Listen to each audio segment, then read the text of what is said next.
Okay, I'll just show you how to delete a mobile from the Bluetooth audio system in this 2018 Seat Leon. So from any screen, you'll see here these buttons at the side. That's for your mobile screen, that's for your ordinary screen. You've got here radio, media, navigation, traffic, images, telephone. We want telephone. Calls, contacts, down number, menu, settings, onto settings.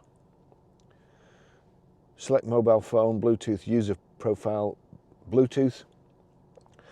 Bluetooth visibility, name, paired devices, find devices. We want paired devices. And there you go, you see Barry's iPhone 13 Pro and the music symbol, the phone symbol and a bin. We want the bin. Do you really want to delete Barry's iPhone 13 Pro? Yes, I do. Click delete. That's it gone.